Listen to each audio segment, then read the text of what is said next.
शहर के लोकप्रिय न्यूज चैनल सिटी न्यूज में आप सभी दर्शकों का स्वागत है। अभी तक की तमाम खबरों को लेकर मैं निशा बर्नवाल। तो चलिए खबरों में आगे बढ़ते हैं और नजर डालते हैं आज के हेडलाइंस पर। नाबालिग युवती को जिंदा जलाने के मामले में झारखंड हाईकोर्ट ने गिरिडीह पुलिस को लगाई फटकार। धनवार के ईटासानी गांव में 6 माह पूर्व हुई थी युवती की संदेहास्पद मौत। परिजनों ने रेप और हत्या का दर्ज करवाया था मुकदमा। प्रदेश कांग्रेस कमेटी के कार्यकारी अध्यक्ष संजय लाल पासवान पहुंचे गिरिडीह। परिसदन भवन में कांग्रेसियों ने किया स्वागत। प्रेस से भी मुखातिब हुए श्री पासवान। कृषि विधेयक के समर्थन में आए पूर्व विधायक निर्भय शहबादी आवासीय कार्यालय में की प्रेस वार्ता। धनबाद किसान मोर्चा के जिला प्रभारी रणविजय सिंह भी रहे मौके पर मौजूद। और केंद्रीय मंत्री रामविलास पासवान के निधन से उनके संघर्ष के साथी राजकुमार राज आहत। पुरानी यादों को किया साझा, नम आंखों से दी श्रद्धांजलि।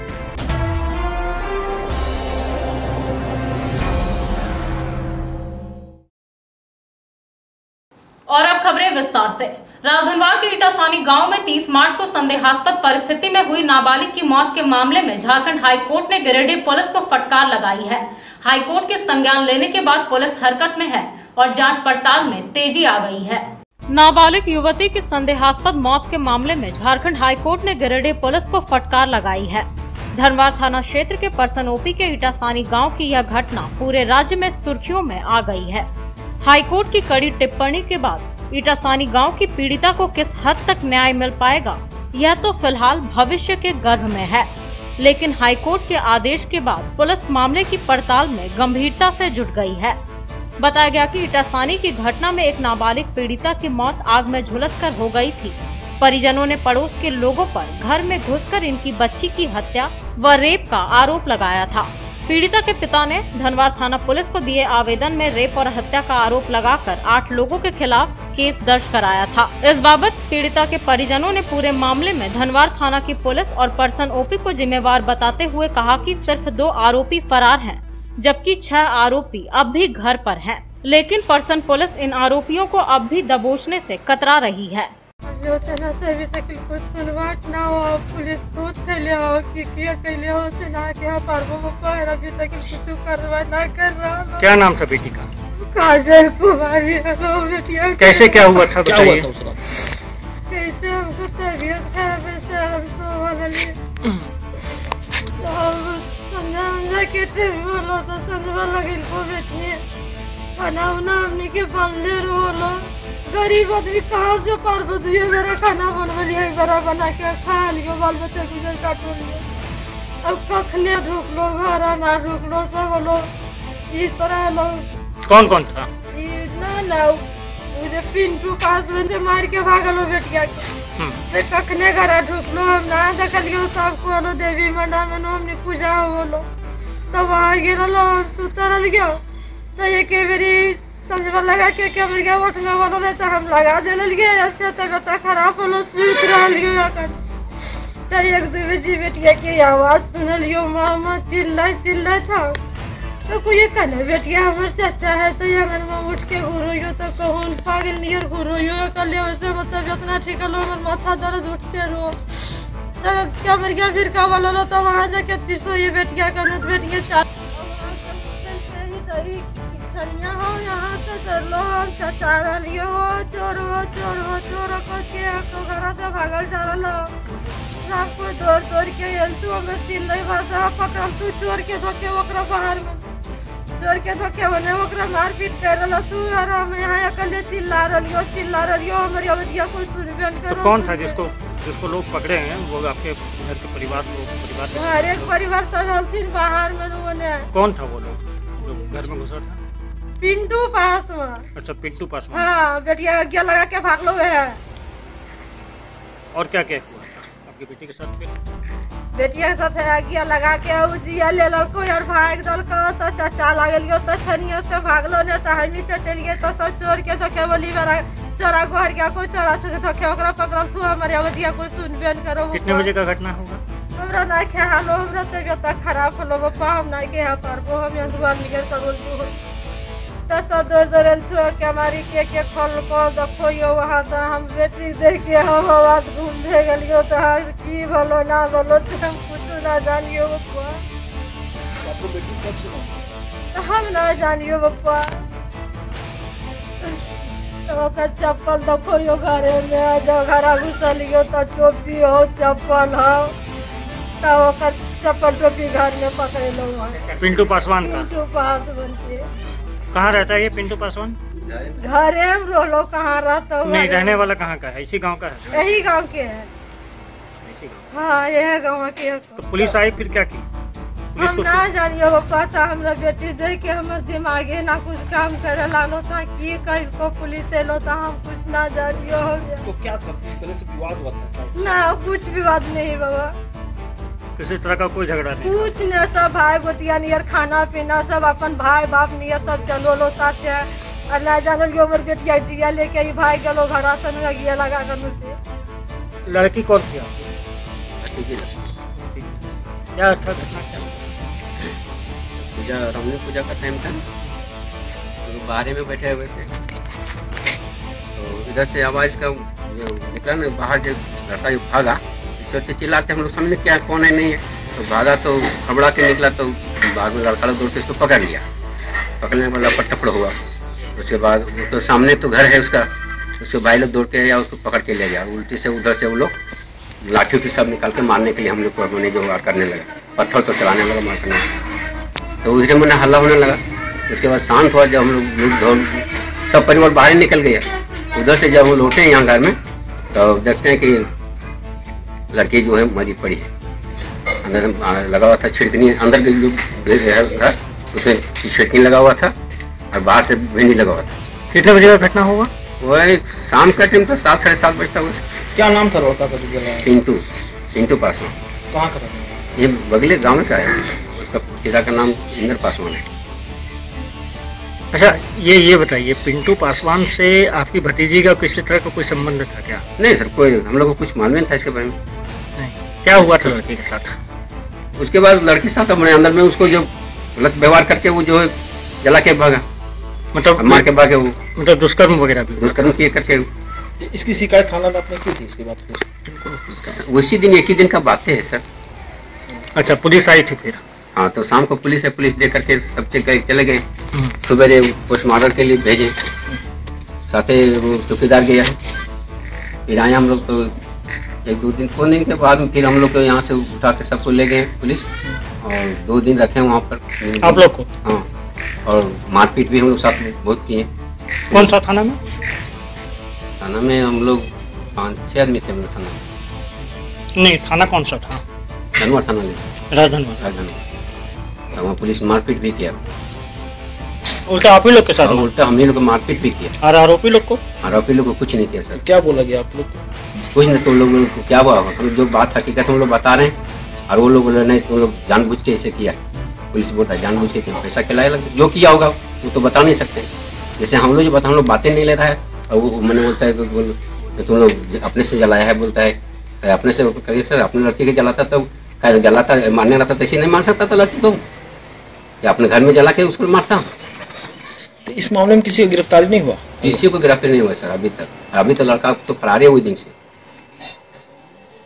बहरहाल कोर्ट के हस्तक्षेप के बाद देखना होगा इस मामले में पुलिस क्या रुख अपनाती है। अनलॉक 5 को लेकर उपायुक्त राहुल सिन्हा ने शुक्रवार को जानकारी देते हुए बताया कि सरकार द्वारा जारी गाइडलाइंस को फॉलो करते हुए कंटेनमेंट जोन के बाहर होटल, गेस्ट हाउस आदि खोलने की अनुमति दी गई है। इस बाबत लोगों के बीच 6 फीट की दूरी व फेस मास्क आदि लगाना अनिवार्य रहेगा। उपायुक्त राहुल कुमार सिन्हा के द्वारा जानकारी दी गई कि मुख्य सचिव झारखंड सरकार एवं स्वास्थ्य एवं परिवार कल्याण मंत्रालय के द्वारा जारी दिशा निर्देश के आलोक में होटल एवं अन्य अतिथि गृह जैसे गेस्ट हाउस, धर्मशाला, लॉज का संचालन की अनुमति प्रदान की गई है। प्राप्त निर्देश के आलोक में जिले में अवस्थित होटल एवं अन्य अतिथि गृह के संचालन के दौरान कोविड गाइडलाइंस का पालन किया जाना अनिवार्य होगा। कंटेनमेंट जोन में अवस्थित सभी होटल एवं अतिथि गृह आदि का संचालन प्रतिबंधित रहेगा। कंटेनमेंट जोन के बाहर अवस्थित होटल आदि के संचालन की अनुमति दी गई है। 65 वर्ष से अधिक आयु के व्यक्ति, बीमार व्यक्ति, गर्भवती महिला एवं 10 वर्ष से कम आयु के बच्चे को सलाह दी जाती है कि वे अपने घर पर ही रहें। वहीं होटल संचालकों प्रबंधकों के द्वारा इस संबंध में अपने स्तर से भी सलाह देंगे। यथासंभव 6 फीट की शारीरिक दूरी का पालन किया जाएगा। फेस मास्क आदि लगाना अनिवार्य रहेगा। लोजपा के राष्ट्रीय महासचिव राजकुमार राज ने अपने जयप्रकाश नगर स्थित आवास में नम आंखों से केंद्रीय मंत्री रामविलास पासवान के निधन पर शोक जाहिर किया है। मौके पर इन्होंने बताया कि स्वर्गीय पासवान से इनका काफी जुड़ाव था, जिस वजह से ये आहत है। इन्होंने स्वर्गीय पासवान के निधन को देश व राजनीति के लिए एक अपूरणीय क्षति बताया।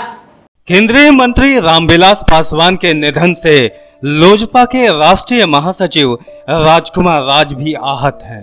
जयप्रकाश नगर स्थित आवास में इन्होंने पुरानी यादों को साझा करते हुए नम आंखों से इस घटना पर दुख व्यक्त किया। दरअसल राजकुमार राज लंबे अरसे से रामविलास पासवान के साथ जुड़े रहे हैं। रामविलास पासवान भी इन्हें अपने संघर्ष के दौर के साथी के रूप में मानते थे। इस वजह से कई बार यहाँ इनके आवास पर उनका आना जाना हुआ था। उनके निधन से इनके परिवार में भी शोक की लहर व्याप्त है। इस बाबत राजकुमार राज ने कहा कि रामविलास पासवान राजनीति में एक अध्याय के रूप में स्थापित थे। उनका यूं चला जाना देश के लिए अपूरणीय क्षति है। उन्होंने स्वर्गीय पासवान की आत्मा की शांति के लिए प्रार्थना भी की। रामविलास पासवान एक व्यक्ति नहीं, एक अध्याय थे। रामविलास पासवान एक युग थे। रामविलास पासवान राजनीति के हस्ताक्षर थे। रामविलास पासवान एक बड़ी शख्सियत थे और रामविलास पासवान के जाने के बाद एक राजनीतिक शून्यता आ गई है, जिसको दलित नेता में उतना बड़ा नेता आज तक अम्बेडकर, बाबा साहब अम्बेडकर के बाद रामविलास पासवान, जिसने भारत रत्न दिलाने का काम किया बाबा साहब अम्बेडकर को, बाबा साहब अम्बेडकर के नाम पर छुट्टी दिलाने का काम किया और वहीं स्वर्णों के लिए भी 10% आरक्षण के लिए पार्लियामेंट में सबसे ज्यादा मुखर रहे। रामविलास पासवान के जाने के बाद हम लोग जो है काफी दुखी हैं। एक हमारा गार्जियन, अभिभावक, पिता तुल्य, पिता का प्रतिबिंब उसमें उनमें देखते थे और आज हम बहुत दुखी हैं इस मौके पर। इससे ज्यादा कुछ नहीं कहते हैं। उनके चरणों में श्रद्धा सुमन अर्पित करते हैं। भगवान उनको अपने चरणों में स्थान दे। भाजपा नेता व पूर्व विधायक निर्भय शाहबादी ने अपने आवासीय कार्यालय में प्रेस वार्ता आयोजित कर कृषि विधेयक पर विपक्ष के विरोध प्रदर्शन को भोड़ा प्रदर्शन करार दिया। इस बाबत इन्होंने कांग्रेस और वाम दलों को आड़े हाथों लेते हुए कहा कि विपक्षी पार्टियों ने अब तक पूरे विधेयक को पढ़ा ही नहीं है। कृषि विधेयक पूरी तरह से किसानों के लिए लाभप्रद है। कृषि विधेयक पर विपक्ष के विरोध प्रदर्शन के खिलाफ शुक्रवार को अपने मकतपुर स्थित आवासीय कार्यालय में भाजपा नेता सह पूर्व विधायक निर्भय शाहबादी ने प्रेस वार्ता कर कृषि विधेयक के विरोध में किए जा रहे प्रदर्शन को भोड़ा प्रदर्शन करार दिया। कहा कि किसान हल बैल की पूजा करता है। आधुनिक युग में ट्रैक्टर ही किसान की हल है। ऐसे में केवल विरोध करने के लिए ट्रैक्टर जला देना बिल्कुल गलत है। कहा कि कृषि विधेयक पूरी तरह से किसानों के लिए लाभप्रद है। वहीं विरोध कर रहे कांग्रेस और वाम दलों को उन्होंने आड़े हाथों लेते हुए कहा कि मुझे लगता है कि विरोध करने वालों ने अब तक विधेयक के प्रारूप को पढ़ा ही नहीं है। अगर पढ़ लेते तो विरोध नहीं करते। प्रेस वार्ता में अतिथि के रूप में धनबाद किसान मोर्चा के जिला प्रभारी रणविजय सिंह ने भी कृषि विधेयक को लाभप्रद बताते हुए इसके फायदे गिनाए। प्रेस वार्ता में जिला अध्यक्ष महादेव दुबे, कार्यक्रम संयोजक दिलीप वर्मा, सह संयोजक देवनाथ राणा, महेंद्र वर्मा, संत कुमार लल्लू, सुभाष सिन्हा, संजीत सिंह पप्पू, संजय सिंह, विजय सिंह, अनूप सिन्हा, सोनू एजाज, ओपी गुप्ता, दीपक स्वर्णकार, जयशंकर सिन्हा आदि उपस्थित थे। आराध्य है, हम उनकी पूजा करते हैं, वही हमारा पेट भरते हैं। भारत को आत्मनिर्भर बनाने में किसानों का सबसे बड़ा रोल है।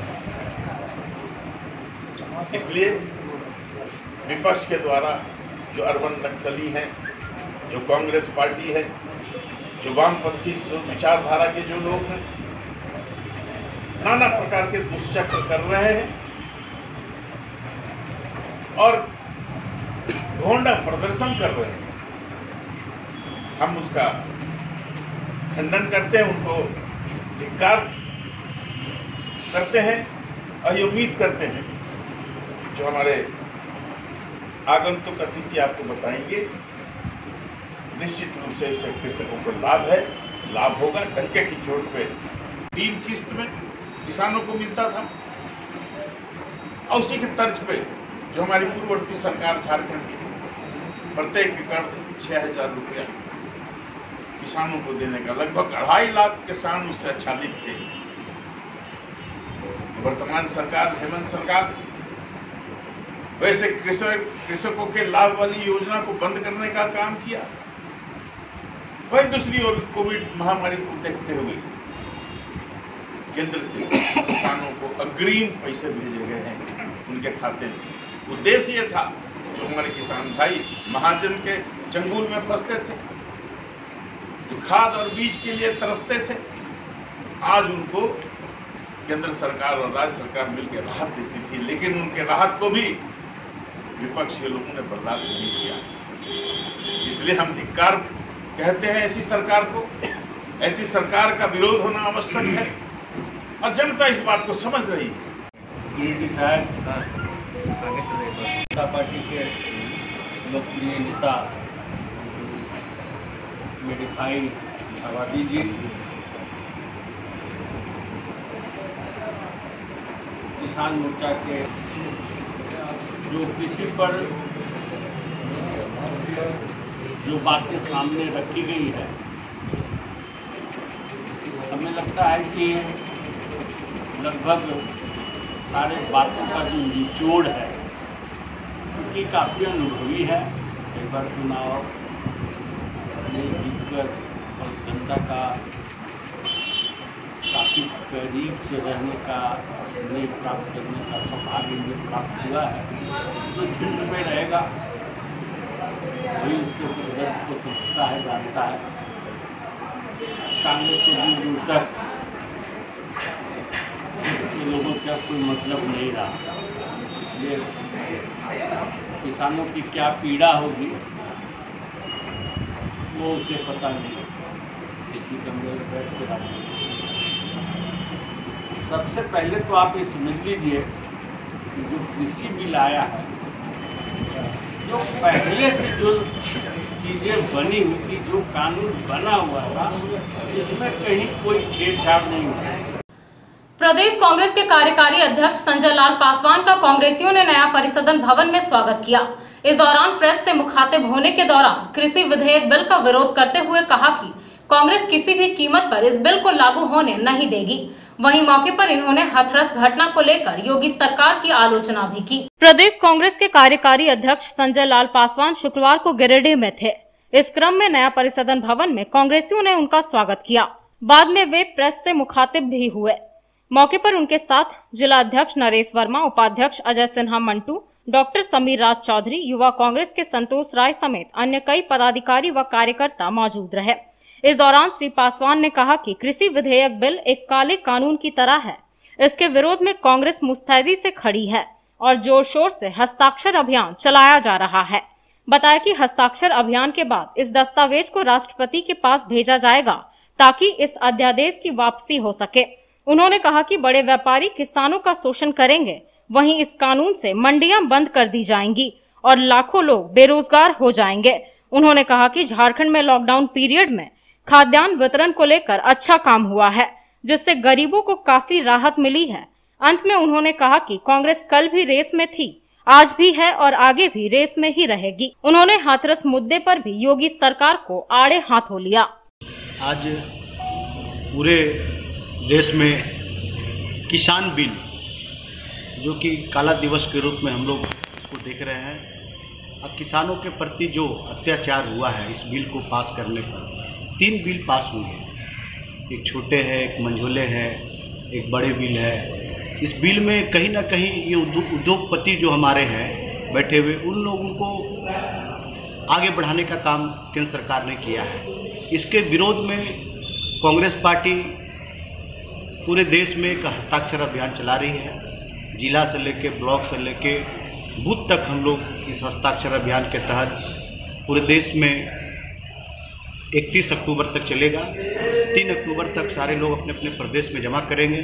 उसके बाद ये राष्ट्रपति महोदय के यहाँ 15 तारीख को हम लोग वहाँ पर राष्ट्रीय हमारे पदाधिकारी नेतागण लोग देंगे। सबसे बड़ी समस्या आज देखने को मिल रहा है, ये बिल के माध्यम से आज जो शोषण बड़े व्यापारी जो करने वाले हैं, और आप देखेंगे कि सारा मंडी बंद कर दिया गया।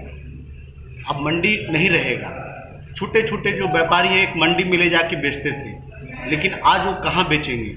और मंडी हटने से कितने बेरोजगार भी होंगे, लाखों लाख लोग बेरोजगार होंगे। जहाँ कोविड-19 के तहत हम रोजगार देने की बात कर रहे हैं, आज वहीं पर लोगों को रोजगार करने का काम केंद्र सरकार कर रही है। इतना ही नहीं, केंद्र सरकार ने आज इस पलायन को भी, अगर जो हुआ इतना बड़ा देश में, जिसको हम रोजगार गारंटी योजना के तहत जो यूपीओ के समय बनी थी, आज अगर वो नहीं होता तो शायद आज उसको रोजगार नहीं मिल पाता।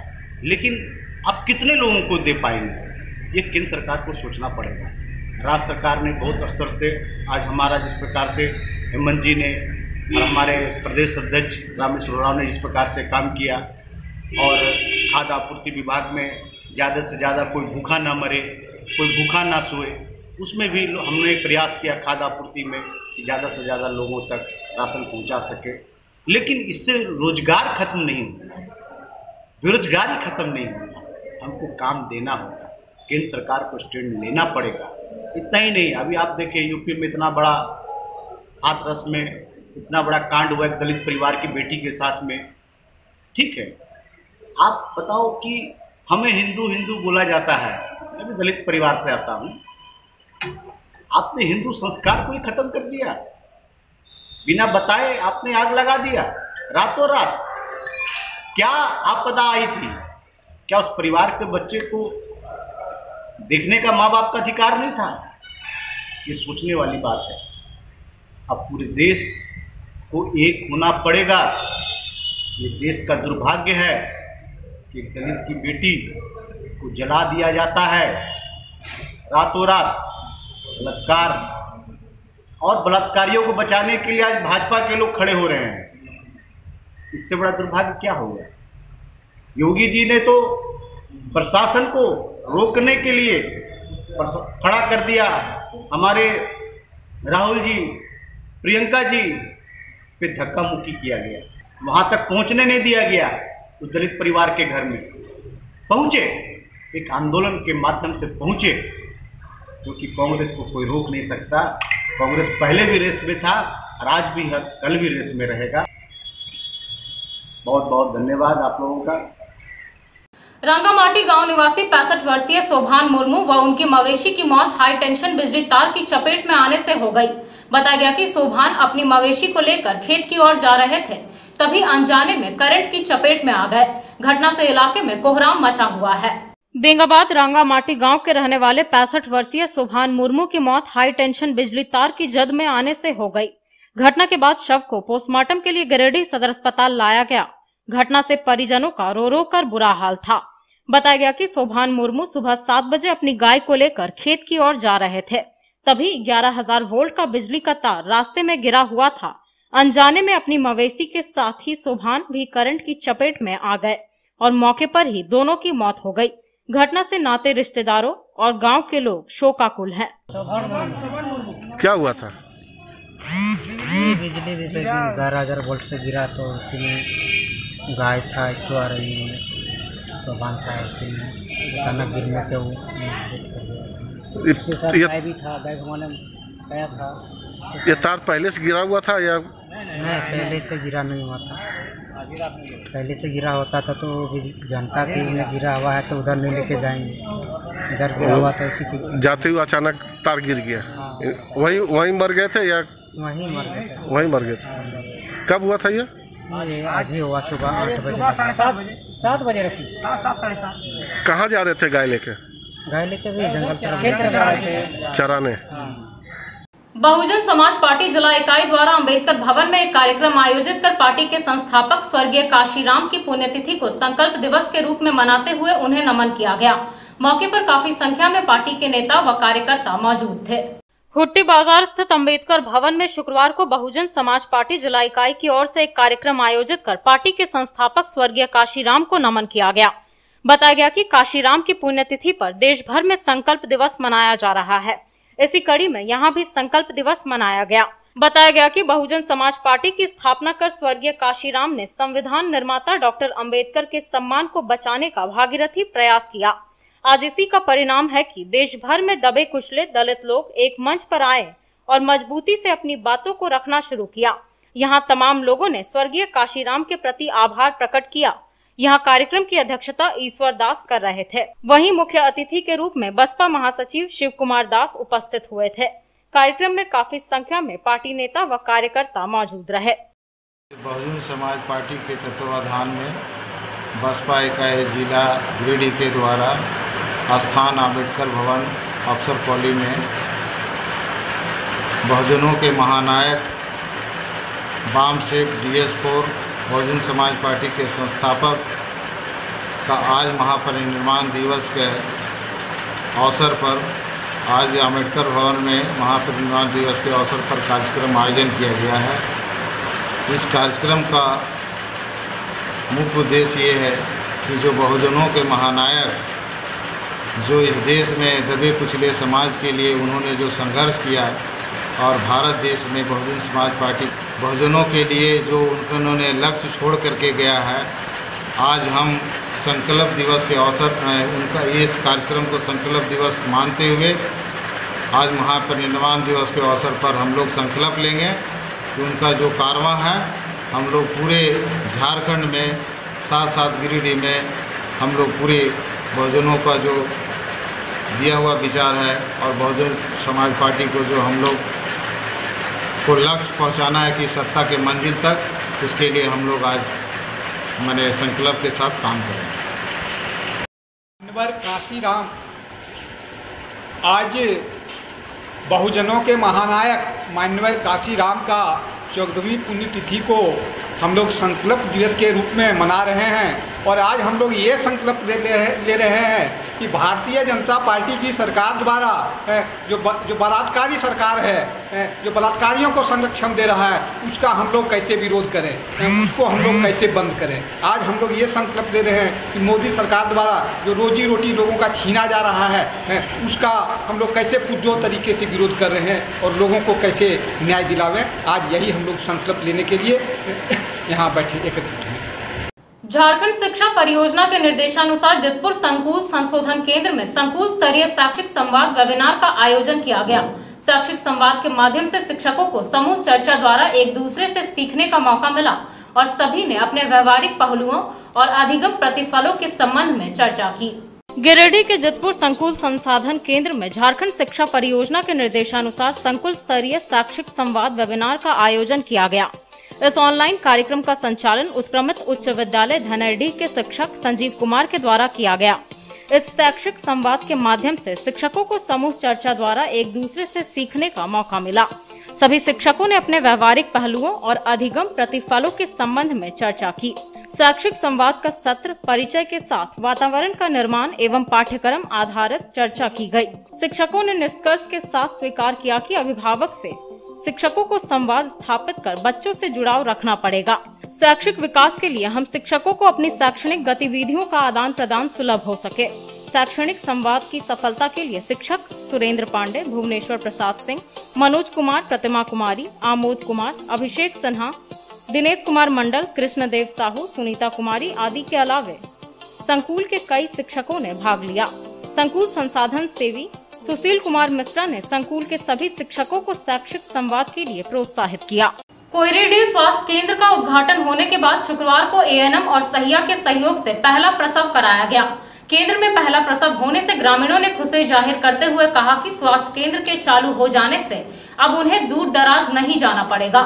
इधर स्थानीय मुखिया ने स्वास्थ्य उपकेंद्र के जर्जर होने के विषय में चिंता जाहिर करते हुए सरकार व प्रशासन से उपकेंद्र के नवनिर्माण की मांग की है। सरिया अनुमंडल क्षेत्र के स्वास्थ्य उपकेंद्र कोयरेडीह का पुनः उद्घाटन 25 साल के बाद बीते 3 सितंबर को विधिवत रूप से किया गया और लगभग 3 दशक बाद शुक्रवार को पहला प्रसव यहां देखने को मिला, जिससे ग्रामीणों में हर्ष और खुशी का माहौल था। बताते चले कि ANM बसंती देवी व सहिया साथी किरण देवी की देखरेख में पहला प्रसव यहां हुआ और जच्चा बच्चा बिल्कुल स्वस्थ है। केंद्र में पहला प्रसव होने से ग्रामीणों में खुशी का माहौल है। नवजात बच्चे के पिता विकास भदानी ने कहा कि इन लोगों को प्रसव कराने के लिए अपने पंचायत से 20 किलोमीटर दूर सरिया जाना पड़ता था, जिससे काफी परेशानी होती थी। लेकिन अब स्वास्थ्य उपकेंद्र कोयरीडीह में चालू होने से काफी सुविधा होने लगी। स्थानीय मुखिया बुधनी देवी ने कहा कि स्वास्थ्य उपकेंद्र काफी पुराना व जर्जर अवस्था में है। इस छत के नीचे प्रसव व टीकाकरण कार्यक्रम कराने में लोगों को हमेशा डर बना रहता है। सरकार से मांग है कि इस स्वास्थ्य उपकेंद्र को नवनिर्माण व सौंदर्यीकरण करना चाहिए ताकि लोगों को सुविधा मिल सके। आपका नाम? विकास कुमार भदानी। घर कहाँ अभी? कोयरीडीह। क्या हुआ आपका आज यहाँ पे? आज हमारे गांव में कोयरीडीह पंचायत में 30-35 साल के बाद जो हॉस्पिटल बंद पड़ा हुआ था, सो हमारे गांव के जो किरण दी है और बसंती दीदी है, उनके सहयोग से यहाँ पे मेरे परिवार का डिलीवरी हुआ। कितने दिनों से बंद पड़ा था ये? करीब हम लोग को तो मालूम में नहीं है, मेरे हिसाब से मेरे पापा लोग बोलते कि करीब 30-35 सालों से ही बंद पड़ा हुआ था। और आज हॉस्पिटल खुल गया? हॉस्पिटल खुला और प्रथम डिलीवरी में हमारे वाइफ की हुई, तो उसमें लड़का हुआ 12:09 में। तो इसके लिए मैं सरकार को बहुत धन्यवाद करता हूँ और जो हॉस्पिटल चालू करवाए हैं उनको भी मैं धन्यवाद और शुक्रिया अदा करता हूँ। नगर थाना की पुलिस ने शुक्रवार को फिर सदर अस्पताल के सामने छापा मारकर देसी शराब बेचने वाले धंधेबाजों को मौके से खदेड़ा और बरामद शराब को नष्ट कर दिया। हालांकि छापामारी के दौरान धंधेबाज मौके से भागने में सफल रहे। सदर अस्पताल के सामने शराब बेचे जाने की सूचना पर शुक्रवार को नगर पुलिस ने छापा मारा और देसी शराब बेचने वाले धंधेबाजों को खदेड़ा। इस क्रम में कोई धंधेबाज पुलिस के हाथ नहीं लगा, लेकिन बरामद शराब को पुलिस ने नष्ट कर दिया। बता दें कि अभी एक दिन पहले ही यहां से एक शराब विक्रेता को पुलिस ने गिरफ्तार किया है। इसके बाद भी इस धंधे पर लगाम नहीं लगा था। अब हुई पुलिसिया कार्रवाई के बाद देखना होगा आगे धंधेबाज अपना काम कैसे कर पाते हैं।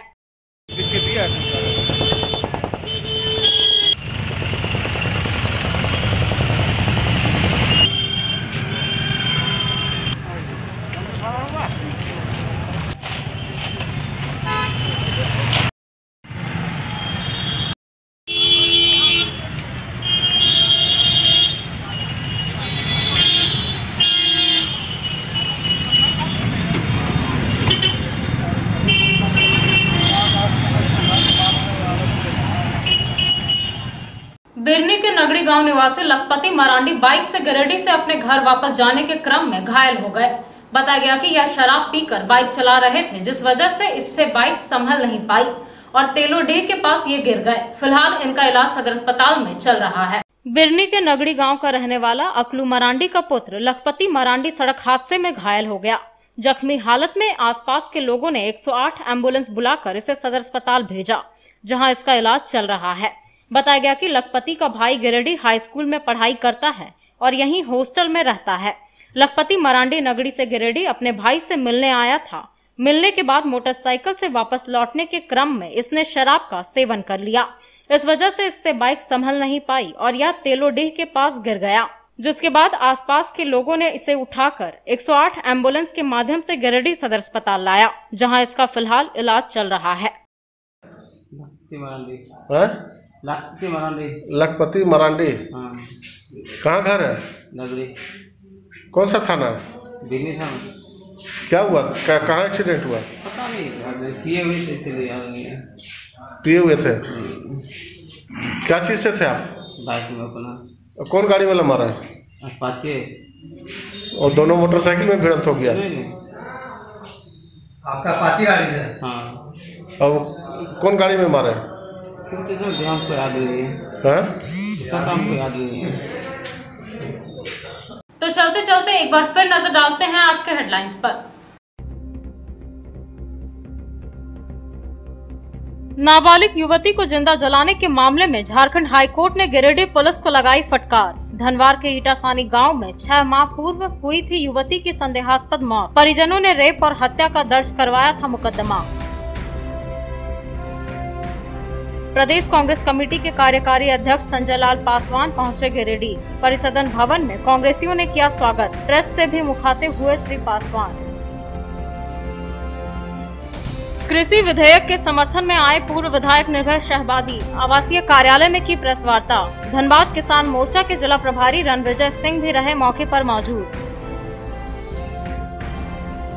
और केंद्रीय मंत्री रामविलास पासवान के निधन से उनके संघर्ष के साथी राजकुमार राज आहत, पुरानी यादों को किया साझा, नम आंखों से दी श्रद्धांजलि।